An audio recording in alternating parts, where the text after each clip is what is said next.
قرآن پاک نے ہمارا نبی پاک علیہ السلام کے ساتھ جو رشتہ بیان کیا ہے وہ رشتہ بڑا خوب ہے. کہا النبی اولا بالمؤمنین من انفسہم، فرمایا یہ نبی مومنوں کے جانوں سے بھی زیادہ قریب ہے. ہم بڑا عام لفظ بولتے ہیں کہ فلاں چیز میرے دل کے بڑی قریب ہے، میری سوچ کے بڑی. جو لوگ دل کے قریب ہوتے ہیں ان کے پاس اٹھنے بیٹھنے کو دل کرتا ہے. تو اللہ کریم نے قرآن پاک میں فرمایا کہ یہ پیغمبر صلی اللہ علیہ وسلم تمہاری جانوں سے بھی تمہارے قریب ہے. اور حضور نے وضاحت کر دی، نبی پاک نے وضاحت کر دی. حضور نے فرمایا لا یؤمن احدکم حتی اکون احب الیہ من والدہ وولدہ والناس اجمعین او کما قال نبی صلی اللہ علیہ وسلم. فرمایا تم میں سے کوئی اتنی دیر تک مومن ہو ہی نہیں سکتا جب تک ہر چیز سے بڑھ کر مجھ سے پیار نہ کرے. ایک مثال دے لوں، بات آسان ہو جائے گی. جس گھر کے اندر پیسہ بے شمار ہو، دولت بے شمار ہو، مکان ایک نہیں چار ہو، اور دنیا کی ساری آسانیاں گھر میں موجود ہوں، سارے دوست میری بات پہ توجہ کرنا، ہر شے ہو، بینک بیلنس بھی ٹھیک ٹھاک ہو، بچوں کا فیوچر سیف ہو، لیکن گھر کے اندر میاں بیوی کی صلح نہ ہو. بچے کہتے ہیں گھر میں ہر چیز ہے پر امی اور ابا کا جھگڑا ہر وقت جاری رہتا ہے، وہ گھر صحیح چلتا ہے؟ آپ نے بولنا اس لیے نہیں کہ یہ باتیں لوگ، یہ گھر کے اندر کی باتیں ہیں نا. حالانکہ پاکستان کا تجزیہ یہ ہے کہ 95% میاں بیوی کے حالات ٹھیک نہیں. پاکستان یہ سرکاری اعداد و شمار ہے، 95% گھروں میں اختلاف رائے. یہ بات ذہن میں بٹھا لیں کہ میاں بیوی کا اگر اتفاق نہیں نہ ہوتا تو وہ کہیں کہ گھر میں کوئی بھی خوشی رہے گی تو یہ ممکن ہی نہیں، یہ سوال ہی نہیں پیدا ہو. 6 بچے ہوتے ہیں اور شادی کو 24 سال گزر جاتے ہیں پھر بھی طلاق ہو جاتی ہے. اس لیے کہ میاں بیوی کے لیے سب سے ضروری چیز آپس کی محبت ہے. اور یار کیا خوبصورت انداز ہے میرے رسول پاک علیہ السلام کا. جتنی شاندار طبیعت حضور نے مولا علی شیر خدا کی تھی اتنی کوئی کر سکتا ہے؟ اور جتنی اعلیٰ ترین تربیت اور حسن سیدہ فاطمہ کو اللہ نے دیا کسی اور کو مل سکتا ہے؟ لیکن میرے نبی پاک علیہ السلام نے ان کی شادی کے بعد ان کو اکٹھے بٹھا کے ان کے سر آپس میں جوڑ کے ہاتھ اٹھا کے دعا کی تھی کہ اے اللہ ان کے درمیان محبت پیدا فرما دے. میاں بیوی کے درمیان جو سب سے اہم چیز ہے وہ محبت ہے. بچے کہتے ہیں ہم کدھر جائیں، ابا کی سنیں کہ اماں کی سنیں؟ اور اکثر گھروں میں بچوں کی تربیت رک جاتی ہے اس لیے کہ میاں بیوی کا سلوک نہیں ہوتا، تباہی اتر جاتی. گھر کے اندر ہر شے ہے پر ان کا پیار نہیں. پتہ یہ چلا کہ گھر میں محبت نہ ہو تو گھر نہیں چلتا. اگر محبت کے بغیر ایک گھر نہیں چل سکتا تو محبت مصطفیٰ کے بغیر دین کیسے چلے گا؟ گھر نہیں چلتا میرے بھائی، ٹوٹ جاتا ہے، بکھر جاتا ہے. سارا کچھ ہونے کے باوجود میں نے مردوں کو روتے ہوئے دیکھا ہے، عورتیں تو روتی ہیں، میں نے مردوں کو روتے ہوئے دیکھا ہے کہ کیا کروں 4 بچے ہیں پر اس کو نہیں سمجھ آتی، وہ پاگل ہے، مہربانی کریں وہ سیانی ہو جائے، میں بچوں کے لیے پریشان ہوں، کدھر کیا کروں. یعنی عورت اگر وفادار اور پیار کرنے والی نہ ہو تو مرد کو آنسو نکل آتے ہیں کہ یہ سیانی ہوتی تو میرا گھر بن جاتا. او بھائیو پیار بڑا ہی ضروری ہے، یہ محبت بڑی ضروری ہے، اس کے بغیر نہیں نظام چلتا. محبت ہو جاتی ہے نا. چلیں ایک واقعہ سناتا ہوں آپ کو، بات زیادہ مضبوط ہو جائے گی. داتا گنج بخش علی حجویری داتا صاحب نے لکھا ہے، یہ آج کل کا جو جدید نوجوان طبقہ ہے وہ ذرا بات جلدی سمجھ جائے گا. داتا صاحب رحمۃ اللہ لکھا ہے، حضرت عبداللہ بن مبارک رحمۃ اللہ علیہ سے کسی نے کہا کہ آپ بڑے زبردست محدث ہیں اور اتنی وارفتگی والے صوفی کم ملتے ہیں جتنے آپ ہیں، وجہ کیا ہے؟ تو حضرت عبداللہ بن مبارک فرمانے لگے مجھے نہ توبہ کرنے سے پہلے ایک عورت سے عشق ہو گیا تھا، عورت سے. بڑی توجہ سے بات سمجھنا. آپ فرماتے ہیں میرا گھرانہ نمازی تھا. یہ داتا صاحب نے لکھا ہے کشف الماجوب میں. حضرت عبداللہ بن مبارک فرماتے ہیں کہ جس عورت سے مجھے عشق ہو گیا نا اس کے محلے میں جا کے میں عشاء کی نماز پڑھتا تھا اور پھر ساری رات میں اس کے گھر کے گرد رہتا تھا. وہ آدھی رات کو تھوڑی دیر کے لیے چھت پہ آتی تھی, 2-1 باتیں ہوتی تھی, میں لوٹ آتا تھا. فرماتے ہیں ایک رات میں نے عشاء کی نماز اس کے محلے میں جا کے پڑھی.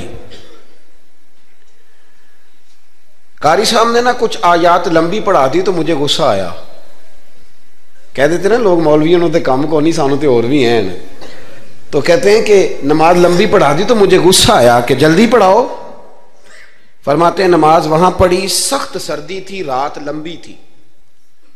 میں اس کے گھر کے گرد جا کے نا تو منڈلانے لگا, کیونکہ مجھے اس سے محبت تھی. فرماتے ہیں کہ 1 گھنٹہ 2 گھنٹے 4 گھنٹے 5 گھنٹے حتیٰ کہ سحری کا وقت ہو گیا, پاؤں پھوٹنے لگی. تو وہ نا بھاگتی بھاگتی چھت پہ آئی اور کہنے لگی کہ گھر میں رش بڑا ہے, مہمان زیادہ ہیں, آج بات نہیں ہو سکے گی. کہتے یہ لفظ کہتے وہ نیچے اتر گئی. جب میں وہاں سے واپس نکلا تو فجر کی اذان شروع ہو گئی. یوں سمجھ لیں کہ 13 گھنٹے 14 گھنٹے بیت گئے. حضرت عبداللہ بن مبارک فرماتے ہیں اچانک نہ میں نے اپنے دل پہ توجہ کی. ساری رات وہ آئی نہیں تھی, پر مجھے اس پہ غصہ بھی کوئی نہیں آیا, مجھے وہ بری بھی نہیں لگی. ساری رات اس نے کھڑا رکھا لیکن میرے دل سے اتری بھی نہیں. کوئی نہیں سمجھ آئی آپ کو میری بات؟ فرماتے ہیں کہ پھر میں نے اپنے دل پہ توجہ کی تو مجھے سمجھ آئی کہ مجھے اس سے کھرا پیار ہے, سچا پیار ہے. یعنی اس نے آدھا جملہ کہا کہ میں مجبور ہوں, تو میں نے اس سے مزید نہ قسم اٹھوائی نہ گواہ مانگے, میں اس کی وہ مجبوری بھی فوراً ہی مان گیا. تو جناب عبداللہ بن مبارک فرماتے ہیں کہ جب میں نے وضو کر کے مسجد میں جا کے 2 سنتیں پڑھی نا تو میرے اندر سے آواز آئی, عبداللہ اگر ایک بی بی کے لیے تو ساری رات کھڑا رہ سکتا ہے اور اس کی سخت بات سخت انتظار بھی تجھے غصہ نہیں دلاتا, اگر عورت کے عشق میں سارا کچھ ہو سکتا ہے تو رب رسول کے عشق میں بھی ہو سکتا ہے. پھر ان کی بتائی ہوئی تراویحاں تجھے غصہ نہیں دلائیں گی, پھر ان کا کہا ہوا روزہ تجھے غصہ, پھر تو یہ نہیں کہے گا کہ بڑا مشکل کام ہے جی گرمیاں دے روزے نے. پھر تیری زبان سے کوئی لفظ, اس لیے کہ محبوب پر غصہ. وہ کسی اردو کے شاعر نے کہا تھا کہ اس نے کہا تھا عشق ایک ڈھونگ ہے, تو میں نے کہا تجھے عشق ہو خدا کرے, پھر کوئی تجھے اس سے جدا کرے, پھر تو اسے تسبیحوں پہ پڑا کرے, پھر تو گلی گلی پھرا کرے, پھر تو اسی کا نام جپا کرے, پھر میں کہوں کہ عشق ایک ڈھونگ ہے اور تو نہیں کہا کرے. ایک صاحب نے مجھے ایک دفعہ فون کیا, ہمارے سنگی ہیں, وکیل ہیں, بیوی ان کی پروفیسر ہیں. کہنے لگے جی آپ کے ایک بزرگ نے کہا ہے کہ صحابہ نبی پاک صلی اللہ علیہ وسلم کا بول مبارک پیشاب مبارک پی جاتے تھے. لوگوں کو بڑی جلدی ٹینشن ہونے لگ جاتی ہے ان چیزوں کی, بڑی جلدی. اس رستے کے مسافر نہیں نہ ہوتے, اس رستے کے مسافر نہیں. انہوں نے کہا جی کہ صحابہ حضور کا لعاب دہن اپنے چہرے پہ مال لیتے تھے, ناک سے رینٹھ نکالتے تھے تو مال لیتے تھے. یہ کیسے ہو سکتا ہے؟ میں نے ان سے کہا کہ تمہاری عقل میں بات نہیں آئے گی, تمہارا شعبہ نہیں نا, تمہارا یہ شعبہ.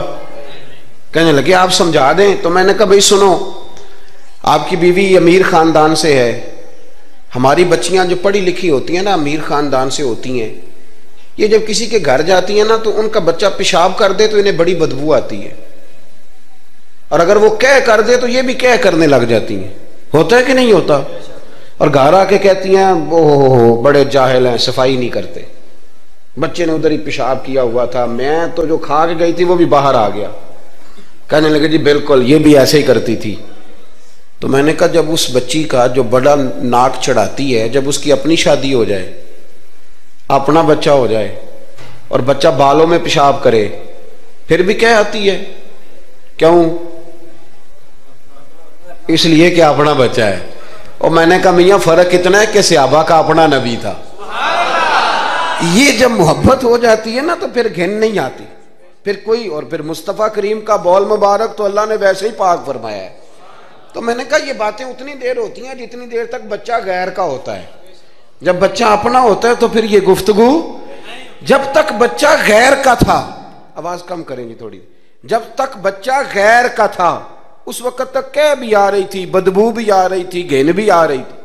اور پھر بچے نے الٹی کر دی, اماں کے کپڑوں پہ کر دی, اس کے گود میں کر دی. لیکن پھر اماں کو کوئی تکلیف کیوں؟ اب کیا ہوا ہے؟ اب اس سے پیار ہو گیا، اب اس سے محبت ہو گئی۔ پھر بڑے بڑے سردار، یہ بخاری مسلم ہے، عروہ بن مسعود ثقفی ابھی غیر مسلم تھے، جب حدیبیہ کے مقام پہ آئے تو واپس جا کے انہوں نے پیغام مسلمانوں کو نہیں دیا، عالم کفر کو دیا، عالم کفر کو جا کے کہنے لگے کافرو، مسلمانوں سے کبھی جنگ نہ کرنا۔ کہا کیوں؟ کہنے لگے میں حدیبیہ میں دیکھ کے آیا ہوں، اور میں کوئی بے وقوف آدمی نہیں، نادان نہیں کہ دیکھ کے آیا ہوں تو مطمئن ہو گیا ہوں، میں نے بڑے بڑے بادشاہ دیکھے ہوئے، میں سفیر ہوں، میں نے دنیا دیکھی ہے، لیکن جو تعظیم مصطفیٰ کریم کے غلام ان کی کرتے ہیں وہ میں نے کسی کو کرتے نہیں دیکھا، وہ میں نے نہیں دیکھا۔ کہا کیا دیکھ آئے ہو؟ یہاں تو ہمارے یہاں درود و سلام پڑھنے والے بھی غریب غریب لوگ رہ گئے۔ سنیں جی، آپ باتیں نہ کریں، بڑی مہربانی میری بات سنیں۔ ہمارے یہاں تو میلاد کے جھنڈے اٹھانے والے بھی غریب غریب لوگ رہ گئے۔ ناراض تو نہیں ہو گئے آپ حضرات؟ جلسے میں آنے والے بھی غریب لوگ، جلسہ کرانے والے بھی غریب لوگ، تگڑے لوگ بھی جلسہ کراتے ہیں پر کسی ایم این اے کا، وہ بھی جھنڈا لگاتے ہیں پجاروں پر کسی سیاسی جماعت کا، اپنے اپنے نصیب ہے نا۔ ساری زندگی جھوٹوں کے نعرے مارتے ہیں، سچے رسول کا نعرہ اللہ نے ہمیں عطا فرمایا ہے۔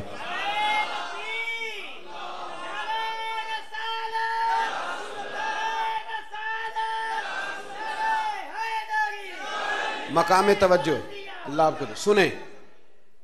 عروہ بن مسعود کہنے لگے کہ ان سے جنگ نہ کرنا۔ کہا کیوں؟ کہنے لگے یار میں نے بھی زمانہ دیکھا ہے پر میں عجیب ہی نظام دیکھ کے آیا ہوں کہ نبی پاک صلی اللہ تعالی وسلم نے وضو کیا ہے، کلی کے لیے پانی منہ میں ڈالا، اور جب وہ پانی واپس نکلا ہے نا تو میں نے دیکھا ہے صحابہ نے ہاتھ آگے کر دیے۔ اور عروہ کہنے لگا یہ سارے غریب لوگ نہیں تھے، ان میں بلال حبشی جیسے غریب بھی تھے اور عبد الرحمن ابن عوف جیسے سیٹھ بھی تھے۔ اور میں نے دیکھا ہے کہ جب نبی پاک علیہ السلام نے رینٹ مبارک نکالی ہے تو میں نے ابو بکر صدیق جیسے دانشوروں کو لائن میں کھڑے دیکھا ہے، میں نے عمر فاروق رضی اللہ تعالیٰ عنہ جیسے مضبوط اعصاب کے لوگ، مضبوط قوت فیصلہ رکھنے والے، ان لوگوں کو میں نے لائنوں میں کھڑے دیکھا ہے، اور میں نے علی المرتضیٰ جیسے شیر کو لائن میں کھڑے دیکھا ہے۔ میں شیروں کو دیکھ کے آیا ہوں جو لائنوں میں کھڑے ہیں، اور خواہش یہ ہے کہ حضور کی کلی کے پانی کا ایک قطرہ مل جائے، قطرہ۔ اور یار میں نے عجیب رنگ دیکھا ہے، عجیب۔ آج تو میری جماعت کا یہ حال ہوا ہے کہ جعلی پیروں پہ تنقید کرتے کرتے لوگوں نے اصلیوں کا ادب بھی چھوڑ دیا ہے۔ اب تو یہ حال ہوا ہے کہ یہاں درد والی سوز والی مجالس میں بھی یوں لگتا ہے محفل نہیں میلہ ہے۔ کہاں گئے آنسو، کہاں گیا درد، کہاں گیا ادب، کہاں گیا سوز، کہاں گئی وہ کیفیات؟ عروہ بن مسعود کہنے لگے خبردار ان سے جنگ نہ کرنا، اس لیے کہ جو اپنے مصطفیٰ سے اتنا پیار کرتے ہیں وہ دین کا جھنڈا کبھی زمین پہ نہیں گرنے دیں گے۔ آپ لوگ اپنی اپنی جگہ پہ بیٹھیں جی، اب پیسے لے کے نہ آئیے گا۔ اور ایک مسئلہ شرعی اور یاد رکھ لیں، بات سامنے آ گئی، کبھی کسی نعت خواں کو پیسے دینے ہوں تو نابالغ بچے کے ہاتھ کبھی نہ بھیجیں، یہ جائز ہی نہیں شرعن۔ پتہ ہے آپ کو مسئلے کا؟ نابالغ بچہ کوئی چیز کسی کو دے تو اس سے لینا جائز ہی نہیں، وہ خوشی سے بھی دے تب بھی لینا جائز نہیں، جب تک وہ بالغ نہیں تب تک وہ دے سکتا ہی نہیں۔ اس مسئلے کو ہمیشہ ذہن کے اندر رکھیں۔ سمجھ آ رہی ہے میری بات کی؟ نہیں کوئی نہیں، آپ نے سمجھا نہیں بات کو، سمجھتے تو ہاں نہ کرتے۔ نابالغ بچے کو کبھی پیسے دے کے نہیں اٹھائیں، اس لیے کہ جائز نہیں اس کے ہاتھوں سے لینا، جائز نہیں۔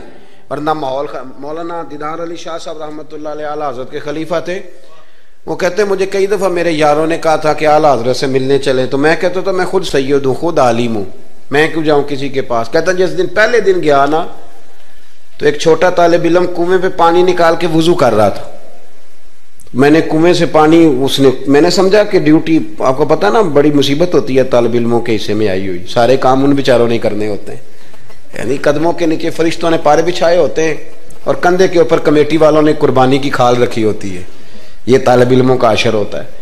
تو وہ طالب علم بیچارہ پانی نکالا ہوا تھا، اس نے، سید صاحب کہتے ہیں میں وضو کرنے لگا نا تو طالب علم کہنے لگا بابا جی پوچھ تو لو، پانی تو میرا ہے۔ میں نے سمجھا کہ شاید خدمت پہ معمور ہے، نمازیوں کو وضو کر، اس نے کہا پانی تو میرا ہے۔ تو میں نے کہا چل بیٹے تو اجازت ہی دے دے میں وضو کر لوں۔ تو کہنے لگا آپ کو مسئلے کا پتہ ہونا چاہیے، میں نابالغ ہوں،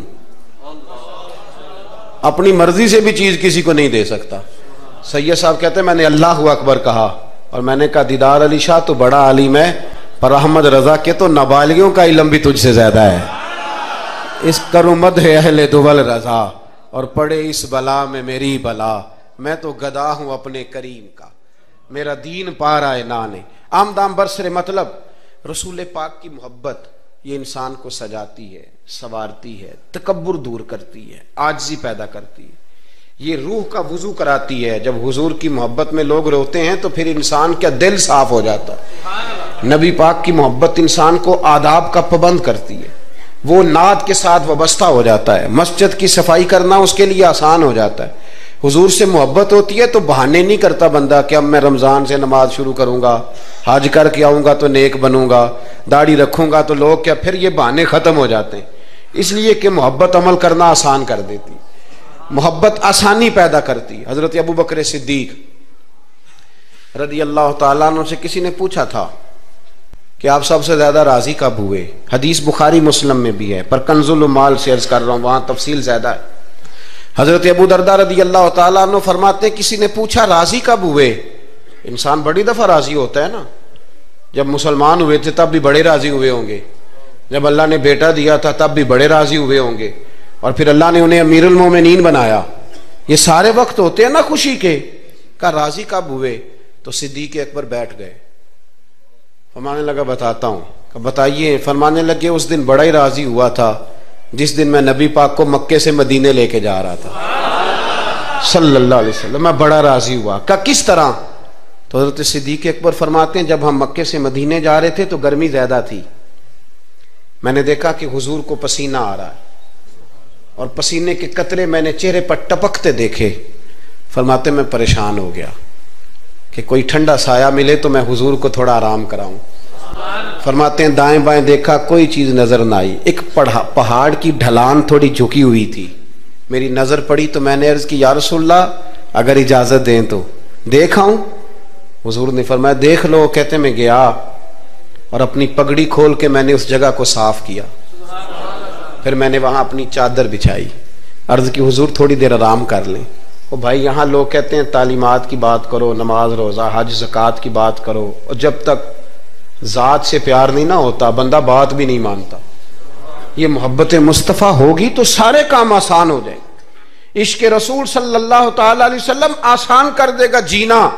اعلیٰ حضرت فرماتے ہیں عشق تیرے صدقے جلنے سے چھٹے سستے، جو آگ بجھا دے گی وہ آگ لگائی ہے۔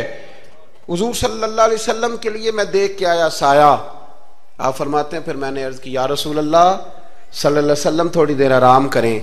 کہتے ہیں حضور لیٹ گئے تو میرے دل میں خیال آیا کہ کوئی ٹھنڈی چیز ملے نا تو مصطفیٰ کریم کو پیش کروں۔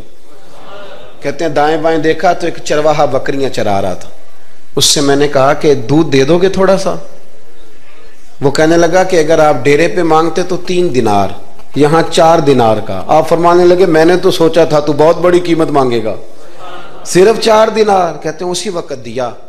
میں نے اسے کہا کہ پانی کہاں ملے گا؟ ذرا دیکھنا، یہ صحابہ روایت کر رہے ہیں، محدثین قبول کر رہے ہیں، جرح و تعدیل کے بعد اپنی کتب میں لا رہے ہیں، اس کا مطلب ہے یہ بھی دین کی اصل ہے، اس کا مطلب ہے یہی بنیادی دین ہے جو ہمارے محدثین نے ہم تک پہنچایا۔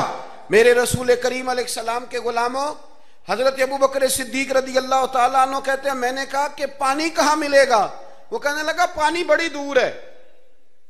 میں نے کہا کتنی دور ہے؟ کہنے لگے وہ پہاڑ کے پیچھے۔ میں نے کہا سفر نہ بتا، بس تو رستہ بتا۔ اس لیے کہ جب عشق سکھاتا ہے آداب خود آگاہی، پھر کھلتے ہیں غلاموں پہ اسرار شہنشاہی۔ بتا جانا کہاں ہے؟ حضرت ابوبکر صدیق رضی اللہ تعالیٰ عنہ کہتے ہیں اس نے کہا پہاڑی کے پیچھے کنواں ہے۔ آپ فرماتے میں دوڑا گیا، لکڑی کے پیالے میں وہاں سے پہلے میں نے ہاتھ دھوئے، پھر میں نے پیالہ دھویا، پھر پانی بھرا، پھر میں تیزی سے واپس آیا۔ آ کر کے میں نے اس چرواہے سے کہا یار اس طرح کرو، پہلے اپنے ہاتھ دھو لو، پھر بکری کے تھن دھو لو، پھر مجھے دودھ دھو دو۔ کہتے مجھے کہنے لگا بڑے صاف ستھرے لگتے ہو، بڑے نفیس ہو۔ اور میں نے کہا یار میری بات نہیں، جن کے لیے لے کے جانے انہیں اللہ نے بڑا پاک صاف پیدا فرمایا، جن کے لیے لے کے جانے ان کی بڑی شان ہے۔ جناب ابوبکر صدیق فرماتے ہیں اس نے مجھے کہا تو خود ہی دھو لے۔ فرماتے ہیں میں نے پہلے بکری کے تھن دھوئے، پھر دودھ دھویا، شدید گرمی، پھر وہ پیالہ لے کے میں کنویں پہ گیا، پھر وہاں سے پانی نکالا، پھر میں نے اس کو رکھ کے پیالے کو اس پانی میں ٹھنڈا کیا، جب دودھ ٹھنڈا ہو گیا تو میں اب آ رہا ہوں، آہستہ آہستہ اس لیے چل رہا ہوں کہ دودھ گر نہ جائے، اور پریشان اس بات میں ہوں کہ دیر ہو گئی تو دوبارہ گرم نہ ہو جائے۔ آپ فرماتے ہیں لا کہ میں محبوب کی بارگاہ میں حاضر ہوا تو حضور کی آنکھ مبارک لگی ہوئی تھی، اب دل میں خیال آیا جگا میں سکتا نہیں، اور اگر حضور دیر سے اٹھے تو پھر گرم ہو جائے گا، کہتے ابھی میں کھڑا ہوا ہی تھا کہ میرے مصطفیٰ نے آنکھیں کھول دی، رسول کریم علیہ السلام نے آنکھیں کھولی۔ حضرت ابوبکر صدیق فرماتے ہیں گھٹنوں کے بل بیٹھ کر جب میں نے وہ دودھ کا پیالہ مصطفیٰ کو پیش کیا، اس پردیس میں، اس سفر میں، جب دائیں بائیں کوئی اور نہیں تھا، جب وہ میں نے پیش کیا نا، حضور نے پہلے 3 گھونٹ پیے، فرمانے لگے ابو درداء جب وہ 3 گھونٹ پی کے میری طرف دیکھ کے حضور مسکرائے نا تو میں کھل کے رویا، میں کھل کے رویا۔ اور فرماتے ہیں جب نبی پاک نے وہ سارا دودھ پی لیا اور حضور نے فرمایا نا مجھے بڑا اچھا لگا ہے، تو فرماتے ہیں ابو درداء میں اس دن اتنا راضی ہوا کہ نہ اس سے پہلے کبھی ہوا تھا نہ اس کے بعد کبھی ہوا۔ ذات رسالت کے ساتھ صحابہ کا جو تعلق ہے نبی پاک کی ذات کے ساتھ، یہ نا عقل مند آدمی بیچارہ ساری زندگی بحث ہی کرتا رہتا ہے، میں نے دیکھیں ساری زندگی۔ حضرت ملا رومی فرمایا کرتے تھے اللہ نے لوگوں کو عقل دیا استعمال کرنے کے لیے، پر لوگ ساری زندگی عقل کے ہاتھوں استعمال ہوتے رہے۔ عقل مندوں کا مرشد بھی کوئی نہیں ہوتا، کئی میری طرح کے پڑھے لکھے ہوتے ہیں ان کا بھی پیر کوئی نہیں ہوتا، وہ خود ہی بہت بڑے پیر ہوتے ہیں، کوئی نہیں جس سے رہنمائی لے، اس لیے کہ وہ نفس اتنا موٹا ہو جاتا ہے کہ کسی جگہ نہ پیار کرنے دیتا ہے نہ محبت کرنے دیتا ہے، 4 پیسے آ جائیں تو اس آدمی کا بھی کوئی رہنما نہیں ہوتا، اس لیے کہ اب وہ خود سارا کچھ ہو جاتا ہے۔ بھائیو، رسول پاک کے غلاموں نے جب مصطفیٰ کریم کی باری آئی تو عقل نبی پاک کے قدموں پہ قربان کر دی، پھر انہوں نے دائیں بائیں ادھر ادھر نہیں دیکھا، کبھی نہیں کوئی سوال کوئی جواب، کبھی ادھر ادھر نہیں گئے، سیدھا ذات رسالت کے ساتھ پیار۔ پڑھیے یہ روایت تو مشکات میں بھی ہے، طبرانی میں بھی ہے، صلح حدیبیہ کا معاہدہ لکھا جا رہا تھا، توجہ ہے میرے دوستوں، ہم ویسے ساری زندگی یہی سنتے رہے ہیں کہ الامر فوق الادب، حکم ادب پہ فوقیت رکھتا ہے، سنا یہی ہے، لیکن صلح حدیبیہ کا معاہدہ لکھا جا رہا تھا، لکھنے والے تھے مولا علی شیر خدا رضی اللہ تعالی عنہ، حضرت علی لکھ رہے تھے، حضور نے فرمایا لکھو، لکھا، حضرت علی نے پہلی عبارت لکھی تو لکھا محمد الرسول اللہ صلی اللہ علیہ وسلم، اور قریش مکہ کے درمیان معاہدہ، جب لکھا نا محمد الرسول اللہ صلی اللہ علیہ، تو ابو سفیان بول پڑے، کہنے لگے جی آپ محمد ابن عبداللہ لکھیں، کیونکہ ہم معاذ اللہ ہم رسول اللہ تو مانتے نہیں، یہ مان جائیں تو جھگڑا ختم، محمد ابن، حضور محمد ابن عبداللہ بھی ہیں نا، اور محمد الرسول اللہ بھی ہیں۔ امام زرقانی کہتے ہیں نبی کریم علیہ السلام نے فوراً کہا حضرت علی سے، علی اس طرح کرو رسول اللہ کاٹ کے نہ تو ابن عبداللہ لکھ دو۔ حضرت مولا علی شیر خدا خاموش ہو گئے، سنا ہم نے یہی ہے ساری زندگی کہ حکم فوقیت رکھتا ہے، لیکن حضرت علی خاموش ہو گئے۔ حضور نے دوسری دفعہ کہا علی رسول اللہ کاٹ کے نہ تو محمد ابن عبداللہ لکھ دو، حضرت مولا علی شیر خدا خاموش ہیں۔ تیسری دفعہ جب حضور نے کہا تو امام زرقانی کہتے قلم نیچے رکھا حضرت علی نے، ہاتھ باندھے اور آنکھوں میں آنسو آ گئے، کہا یا رسول اللہ میں مجبور ہوں، مجھے رسول اللہ لکھنا تو آتا ہے پر کاٹنا نہیں آتا، حضور میں نا یہاں مجبور ہوں، حضور میں مجبور ہوں، لکھنا آتا ہے پر کاٹنا۔ بھئی سوال اٹھتا ہے نا کہ لکھنا آتا ہے تو کاٹنا کیوں نہیں آتا، لیکن 1500 صحابہ موجود تھے، کسی نے اعتراض نہیں کیا کہ علی حضور حکم دے رہے ہیں لکھو، کیوں نہیں لکھ رہے؟ جہاں وہ مفتی ہوتا نا، وہ B com M S C تو فٹافٹ درس دیتا، مولانا آپ یہ کیا کہہ رہے ہیں، حضور نے کہا تو ویسے کریں۔ اور میرے بھائی جب محبت ہوتی ہے نا، ایک شعر ہے خواجہ غلام فرید صاحب کا، اگر آپ کی سمجھ میں آئے تو بڑی اچھی بات ہے، نہ آئے تو پھر بھی بڑی اچھی بات ہے، اگر سمجھ میں آئے تو کیا بات۔ خواجہ غلام فرید صاحب کہا کرتے تھے تن تندور ہڈاں دا بالن تے اسی ہاواں نال تپایا کپ کپ مکیاں پیڑے کیتے اتوں عشق پلیتھن لایا تن دا سالن من دی ہانڈی تے لون صبر دا پایا غلام فریدا وے میں ساری تیری تینوں اجے یقین نہیں آیا غلام فریدا وے میں ساری تیری تینوں اجے یقین نہیں آیا حضرت مولا علی شیر خدا رضی اللہ تعالیٰ عنہ کہنے لگے حضور کاٹا بولیے کاٹا پتہ نہیں یا رسول اللہ لکھا ہوتا ہے تو لوگ کیسے کاٹ لیتے ہیں یا رسول اللہ لکھا ہوتا ہے کاٹ دیتے ہیں کیسے کاٹ دیتے ہیں خدا بہتر جانے مولا علی سے تو نہیں کاٹا گیا حضرت علی شیر خدا فرمانے لگے نہیں کاٹا جاتا میرے مصطفیٰ کریم کے غلاموں آپ یقین کرو پاکستان میں 5 لاکھ کے قریب ہے نفسیات کے مریض عقل کے گھوڑے دوڑا دوڑا کے لوگ پاگل ہو گئے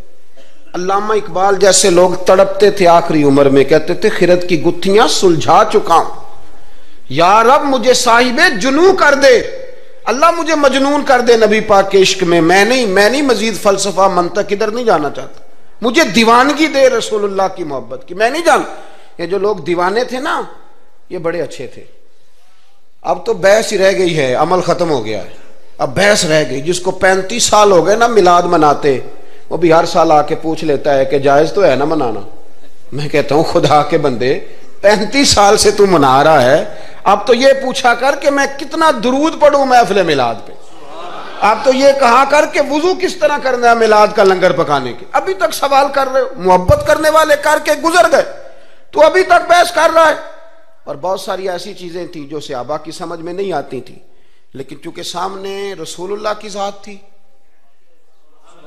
اور جب محبت ہوتی ہے تو محبت بحث نہیں کرتی محبت پیار کرتی ہے محبت ہم ہے غلام نبی پاک کے ایسے ہی ہے نا جی کسی سے کہنا داڑھی رکھ لیں بحث شروع کر دیتا ہے کہنا میں اجے نیک نہیں میں کہتا ہوں یہ حضور کو کہنا چاہیے تھا نا کہ جب پورا نیک بنے تب رکھے تو نے کیوں بحث شروع کی داڑھی حضور نے رکھی ہے نا لہذا ہم نے انشاءاللہ تو کہہ دیں وعدہ نہیں لے رہا حضور نے رکھی ہے نا ہمیں اس سے غرض ہے کہ اچھی لگے یا نہ لگے غلام کا کام غلامی کرنا کہ بحث کرنا حضور نے کہا سچ بولو دکان چلے چاہے ہم نے کیا کرنا ہے بولیں یہ بحث ہے حضور نے کہا بیویاں پردہ کریں اب ہمارے گھر میں وہ بیوی رہے گی جو پردہ کرے گی جو نہیں کرے گی وہ ہمارے گھر میں رہ سکتی کیونکہ ہم نبی پاک کے غلام ہیں ہم رسول اللہ کے غلام ہیں صلی اللہ امام احمد بن حنبل رحمت اللہ علیہ بازار گئے تو غلام خرید کے لائے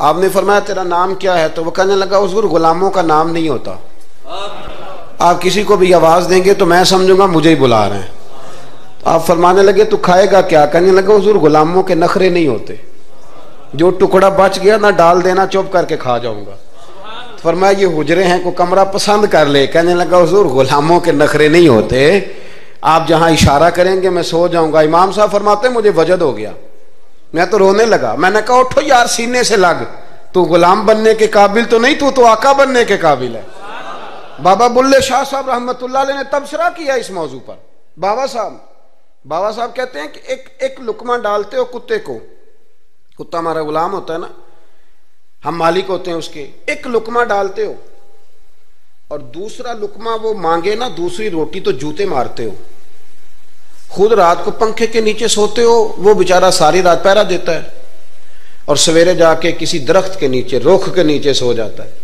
آپ فرماتے ہیں کہ جس کا تو مالک ہے تو اپنا احسان دیکھ اور اس کی نوکری دیکھ اور جو تیرا مالک ہے اس کا احسان دیکھ اور اپنی ڈیوٹی دیکھ خود تو بہانے کیا کہتے ہیں بابا صاحب کہتے ہیں راتی جاگیں تے شیخ صداویں تے راتی جاگ دے کتے تیتھوں اتے مالک دا در مول نہ چھڑ دے پاویں مارو 100 جتے تیتھوں اتے ایک برکی دا قدر پچھانن پاویں مالک ہو ون ستے تیتھوں اتے رکھا سکھا کھا دنے جا رکھاں وچ ستے تیتھوں اتے اٹھ بلیا چل یار منا لے نہیں تے بازی لے گئے نہیں کتے اٹھ بلیا چل یار منا لے نہیں تے بازی لے گئے وہ تو آگے گزر جائیں گے اس طرح اور تو اشرف المخلوقات ہے تھوڑا خیال کریں ایک صحابی تھے حضرت ابو جندل رضی اللہ تعالی.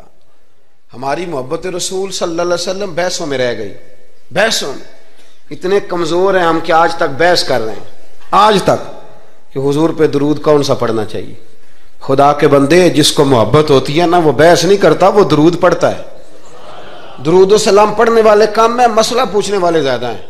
آپ یقین کریں, یا رسول اللہ کا نعرہ لگانے والے جوش کے ساتھ وہ تو چند ملتے ہیں علاقے میں, اور اس پر دلائل لینے والا سارا شہر ہے. خدا کا خوف کریں, عمل کریں. دین کو بحث کرنے نہیں آیا کہ ہر موضوع پر بحث کریں, فیس بک پہ اپنی رائے کا اظہار کریں. دین بحث کے لیے نہیں آیا, اسے موضوع بحث نہ بناؤ, یہ عمل کرنے کے لیے, اس پر عمل کریں. حضرت ابو جندل رضی اللہ تعالیٰ عنہ حضور حدیبیہ تک تشریف لائے نبی کریم علیہ السلام. ادھر سے حضرت ابو جندل جو تھے یہ وہ دلیر صحابی تھے کہ ان کے والد نے انہیں زنجیروں سے باندھا ہوا تھا. ہاتھ میں بھی زنجیریں تھیں, پیروں میں بھی زنجیریں تھیں, اور ان کا باپ روز ڈنڈوں سے مارتا تھا. انہیں پتہ چل گیا کہ نبی پاک صلی اللہ علیہ وسلم یہ حدیبیہ تک آ گئے. حضرت ابو جندل کمرے میں قید تھے, باپ اور بھائی نے قید کیا ہوا تھا. انہوں نے نا اپنا سر مار مار کے نا کھڑکی کو تو کھڑکی توڑی. ڈاکٹر احمد عبد الرزاق نے اسیرۃ النبویہ میں لکھا ہے کھڑکی توڑ کے باہر آئے. دیگر کتابوں میں بھی ہے یہ روایت. باہر آئے نا جب, تو حضرت مولا علی شیر خدا فرماتے ہیں ہم نے نا حدیبیہ کی شرائط لکھ لی تھی. ان شرائط میں ایک شرط یہ تھی کہ مکے سے جو شخص آئے گا حضور ساتھ نہیں لے جائیں گے, اور وہاں بھی جائے گا تو پناہ نہیں دیں گے, اور اگر مدینے کا کو وہاں چلا گیا تو وہ واپس نہیں کریں گے. اس وقت تو یہ شرط بڑی کمزور لگتی تھی, پر سب سے زیادہ فائدہ اسی شرط نے اسلام کو عطا فرمایا. اس لیے کہ جو آدمی مکے سے آتا تھا اسے پتا تھا مدینے تو حضور کے پاس رہ نہیں سکتا, حضور نے وعدہ کر لیا. مکے واپس جا نہیں سکتے تھے, وہ کسی تیسرے شہر میں جا کے بیٹھتا تھا. تو صحابی جب تیسرے شہر میں بیٹھتے تھے تو سارے کا سارا شہر ہی مسلمان ہو جاتا تھا. اس شرط کی برکت سے کئی شہروں تک دین پھیل گیا. حضرت ابو جندل قید تھے, ان کے والد نے بھائی نے قید کیا ہوا تھا. یہ کھڑکی توڑ کر کے آئے. میرے دوستو, جب حدیبیہ میں پہنچے تو حضرت علی کہتے ہیں جس رستے سے یہ چل کے آئے تھے, چونکہ پیروں میں زنجیریں تھیں, تو جہاں سے چل کے آ رہے تھے خون بہتا آ رہا تھا, خون بہتا آ رہا تھا. فرماتے ہیں آ کے حضور کے سامنے کھڑے ہوئے تو بڑے درد سے روئے, بڑے درد سے. یا رسول اللہ مجھے چھوڑ کے نہ جائیے گا, میرا باپ ڈنڈوں سے مارتا ہے. تو مجھے بتا, باپ کبھی ایسے چھوڑ کے چلا جائے اور مرشد چھوڑ کے چلا جائے تو کچھ چیز باقی رہتی ہے. لیکن عشق جب سچا ہوتا ہے تو میں شروع میں کہہ چکا, پھر محبوب پہ غصہ نہیں آتا, پھر کوئی بات ایسی نہیں ہوتی جو دل میں رہ جائے. میرے کریم رسول صلی اللہ تعالی علیہ وسلم کے سامنے درد سے روئے, یا رسول اللہ چھوڑ کے نہ جائیے گا, حضور یہ دیکھیں میرا باپ مجھے ڈنڈوں سے مارتا ہے. حضرت علی کہتے ہیں کہ چونکہ معاہدہ طے ہو گیا تھا, ابھی دستخط نہیں ہوئے تھے, ہمارا دل کر رہا تھا کہ حضور اجازت دیں تو ہم ان کافروں کے پرخچے بکھیر دیں, اتنا بھی کوئی ظلم کرتا ہے. لیکن کہتے ہیں حضور اٹھے, حضرت ابو جندل کا سر محبوب نے اپنے کندھے پہ رکھا. جناب ابو جندل بھی کھل کے روئے. ایک باری میریاں اکھیاں چوں اونا نے اتھرو پونجے سن, ہن تے چسکا پہ گیا رونے دا, تے ہر ویلے آہو زاری دا. کہتے ہیں کھل کے روئے حضرت ابو جندل, کہا حضور مجھے چھوڑ کے نہ جائیے گا. جب وہ رو رہے تھے تو ابو سفیان اٹھے, کہا آپ نے وعدہ کر لیا, لے جا نہیں سکتے. ایک صحابی نے کہا بھی تو دستخط نہیں ہوئے, کہا نہیں پھر ہم توڑتے ہیں معاہدہ. سننا بات, غور کرنا, عقل کہاں تک انسان کو پریشان کرتی ہے, اور محبت اسے کتنا سلیقہ سکھاتی ہے, کتنی اطاعت اور اتباع سکھاتی ہے. نبی کریم علیہ السلام نے نا حضرت ابو جندل کو تسلی دی, اور پھر حضور نے تھپکی دے کے نا کندھے پہ فرمایا تیرا تھوڑا سا امتحان رہ گیا ہے. دل پہ ہاتھ رکھ کے بتانا کام بڑا مشکل ہے, تیرا تھوڑا سا امتحان رہ گیا ہے. جناب ابو جندل کو یہ کہہ کہ حضور نے رخ انور پھیرا تو ان کے والد نے گریبان سے پکڑا, کھینچ کے لے گئے, اور کہنے لگے ان کے ساتھ تو معاذ اللہ جانا چاہتا تھا جو تجھے لے کے نہیں گئے, ان کے ساتھ. جناب ابو جندل نے باپ کا ہاتھ جھٹکا, اٹھ کے کھڑے ہوئے, کہنے لگے زیادہ باتیں نہ کر, میرا تو ایمان پہلے سے زیادہ مضبوط ہو گیا ہے کہ میرا رسول وعدوں کا پکا ہے, میرا تو ایمان پہلے سے مضبوط ہو گیا. اور کیا شاندار لفظ لکھے ہیں ڈاکٹر صاحب نے. حضرت ابو جندل کہنے لگے ابا آپ تو اس طرح کر میری یہ زنجیریں کھول دے، ہاتھوں کی بھی کھول دے، پیروں کی بھی کھول دے، اور مجھے بتا میں نے کس کمرے میں قید ہونا ہے، تو بس بتا دے کہاں قید ہونا ہے۔ اب میں تیرا قیدی نہیں ہوں، اب میں محمد عربی کے حکم کا قیدی ہوں۔ جب تک رسول اللہ صلی اللہ علیہ وسلم کا نیا حکم نہیں آتا میں قید میں رہوں گا، اور میں خوشی کے ساتھ رہوں گا۔ جتنے کفار وہاں کھڑے تھے نا، جتنے کھڑے تھے، جتنے، حضرت ابو جندل کے والد سمیت، وہ کہتے ہیں ہماری توجہ باقی معاملہ سے ہٹ گئی اور جناب ابو جندل کی طرف چلی گئی۔ یہ بھی رنگ ہوتا ہے، یہ بھی۔ وہ کیا کہا تھا میاں صاحب نے؟ میاں صاحب فرمانے لگے کچا رنگ للاری والا جڑا چڑھ دا لیندا رہندا، اے عشق تیرے دا رنگ محمد چڑھ جائے پھر نہیں لیندا۔ یہ پکا رنگ ہوتا ہے۔ اپنے آپ کو سمیٹیں، دین کے ساتھ خشک رشتہ بناؤ گے تو لمبا نہیں چلے گا، لمبا نہیں چلے گا۔ جو بوجھ سمجھ کے نماز پڑھتے ہیں نا، وہ تو زور سے عصر تک مسجد کے حجرے میں گپے لگا رہے ہوتے ہیں، عصر کی اذان ہوتی ہے تو کام یاد آ جاتا ہے۔ یہ بہت بڑی سزا ہے۔ ساری زندگی انسان باقی سارے کام دلچسپی سے کرے اور نماز اس پر بوجھ رہے تو اسے توبہ کرنی چاہیے کہ کہاں کوئی ایسی کوتاہی ہے جس کی وجہ سے یہ سارا کچھ ہے۔ میرے بھائی، جب محبت ہوتی ہے پھر سجدے بھی طویل ہوتے ہیں، جب محبت ہوتی ہے پھر قرآن پاک کی تلاوت کی بھی کثرت ہوتی ہے، جب محبت ہوتی ہے سارے کام آسان ہو جاتے ہیں۔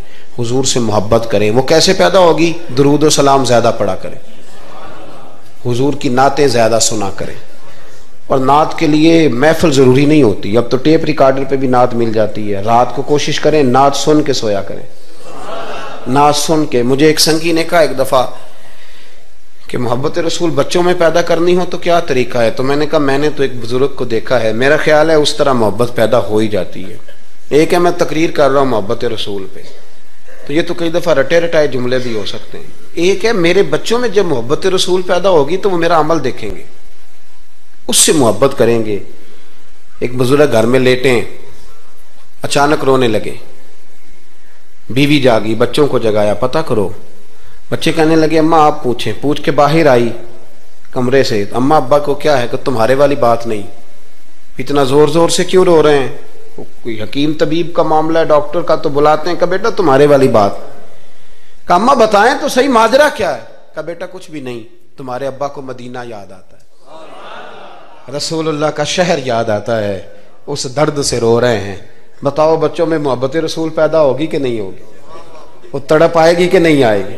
وہ سمجھیں گے نا اس بات کو کہ یہ بھی ایک دکھ ہے، یہ بھی ایک تکلیف ہے۔ لیکن اگر ابا صرف اسی لیے روئے کہ 10 لاکھ ڈوب گیا ہے، صرف اسی لیے روئے کہ وہ سامنے والا پلاٹ نہیں مل رہا، تو پھر بچوں میں محبت نہیں پیدا ہوتی، لالچ ہی پیدا ہوتا ہے۔ عمل ہمارا، کردار، کچھ تو آنسو ایسے ہوں جو ہم نے نبی پاک کے لیے سنبھال کے رکھے، جو مدینہ شریف جا کے بہانے ہوں، محفوظ کر کے رکھے ہوں۔ دعا کرتا ہوں اللہ تعالیٰ کی بارگاہ میں اللہ ہمیں اپنے محبوب کی سچی غلامی عطا فرمائے، غلامی میں زندہ رکھے، غلامی میں موت عطا فرمائے۔ آمین۔ آخر دعوانا الحمدللہ۔